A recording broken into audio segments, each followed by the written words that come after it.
हजरत उमर फारूक का रूहानी फरमान इमाम कुर्तुबी ने लिखा है। फरमाने लगे लोगों का जिक्र ज्यादा ना किया करो, लोगों का जिक्र करना तो बीमारी है। फरमाने लगे रब का जिक्र ज्यादा करो, अल्लाह के जिक्र में शिफा है। लोगों का जिक्र ही करते रहते हो, इसी काम ही लगे रहते हो, ये तो बीमारी है।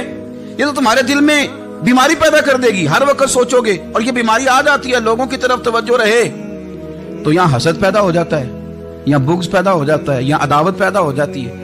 और कभी कभी यूं भी होता है कि कुछ लोगों को देख के इंसान एहसास कमतरी का शिकार हो जाता है, कमजोर पड़ जाता है। तो बंदों की तरफ देखने की हाजत क्या है? जब फुर्सत मिले बंदा वुजू करे, सर सजदे में रख दे, कुरान पाक की तिलावत शुरू कर दे, और जब दिल ज्यादा बेचैन हो तो फिर वो वुजू करे, हल्की सी खुशबू लगाए, मदीने की जानिब मुंह करे और महबूबे करीम पर दुरूद सलाम पढ़ना शुरू कर दे। रातें भी मदीने की, बातें भी मदीने की, जीने में ये जीना है, क्या बात है जीने